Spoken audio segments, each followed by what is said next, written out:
इसलिए आवश्यक है कि राम मंदिर बन के जानते क्या संदेश देगा।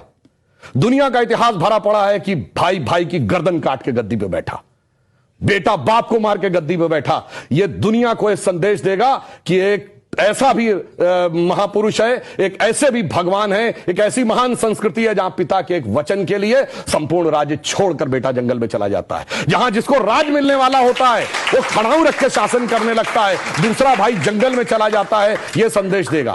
और दूसरा संदेश जानते क्या देगा? आज दुनिया में देखिए क्या है, रशिया ने यूक्रेन पर अटैक किया हुआ है, हमास ने इजराइल पर अटैक किया हुआ है, चाइना ने पहले तिब्बत को एक्वायर किया, अब ताइवान के ऊपर नजर है, कुवैत को इराक ने कैप्चर कर लिया। एनेक्सेशन, सब्जुगेशन एंड डोमिनेशन, पूरी दुनिया में कॉन्फ्लिक्ट है। भगवान राम ने क्या संदेश दिया?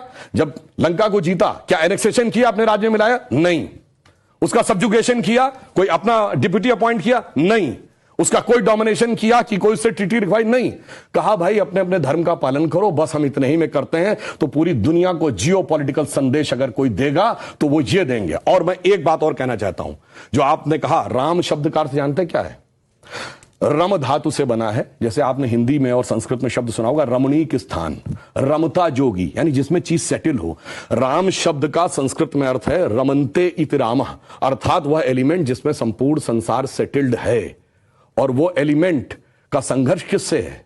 दशानन से, 10 मुख वाले रावण से, उसकी 10 इंद्रियों की बहिर्मुखी पिपासा से। और राम उत्पन्न कैसे होंगे? राम के पिता क्या नाम है? दशरथ। तो 10 इंद्रियों को रथेंगे तब भगवान, तब डिवाइन एलिमेंट आपके अंदर उत्पन्न होगा। Extrovert tendency of all the 10 senses को डिस्ट्रॉय करेगा और धर्म स्थापित होगा। जब ये कहने लगते हैं ये राम वो राम, तो मुझे जानते क्या नजर आता है? वही बच्चों को एलिमेंट्री पढ़ाया जाता है 1 2 3, फिर आगे जाके वो फ्यूचर में एमएससी मैथमेटिक्स भी करता है, बैलिस्टिक इक्वेशन भी बताता है। पर ये कहेंगे नहीं वो बैलिस्टिक इक्वेशन है तो फिर तो 1 2 नहीं पढ़ाना चाहिए, क्योंकि वो तो अलग है। मैं पहले भी उदाहरण दे चुका हूं। 4 - 3 = 1 होता है।